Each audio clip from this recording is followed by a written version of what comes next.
This is Ange.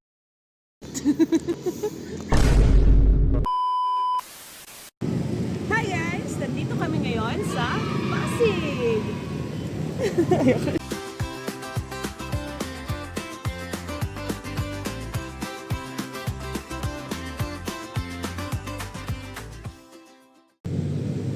Sa araw na ito, nag-crave nga tayo ng Batangas Lomi. Samahan niyo kaming maghanap din sa Pasig. At dito na nga kami napadpad sa Nax Batangas Lomi.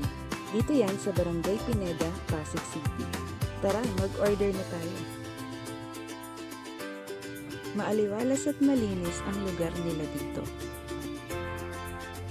So nag-order na kami ng Jumbo Lomi Batangas. Marami din silang iba pang pagkain na pwede niyong pagpilian mula sa silog meals hanggang desserts.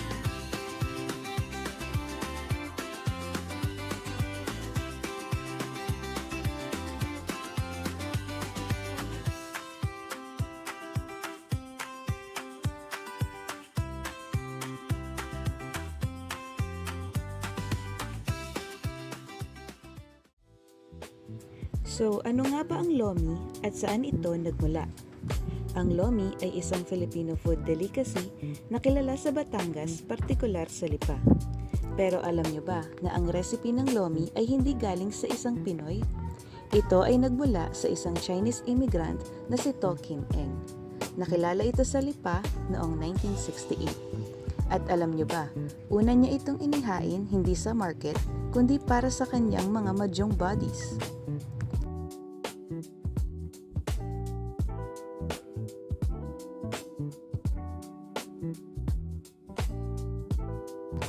Taliwas sa kinasanayang soup ng mga Pilipino na maraming gulay, ang Lomi ay kilala sa pagiging all-meat soup nito. At ang sabaw nito ay slimy-like texture dahil gawa ito sa cassava starch.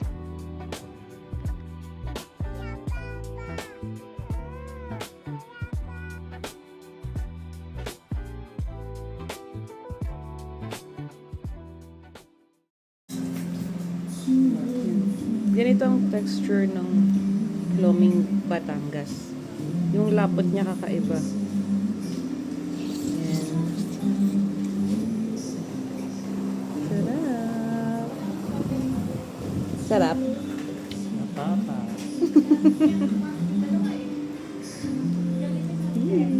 So meron siyang chicharon, kikiam, sibuyas, yan, noodles, and then syempre yung kanyang sauce. So salmon.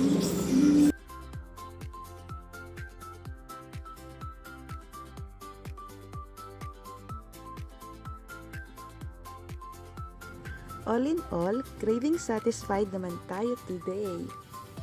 Tara, kain po tayo.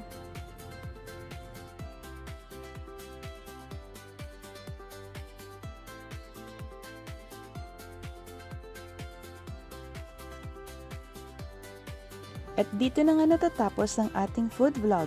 Hanggang sa susunod na food trip. Bye!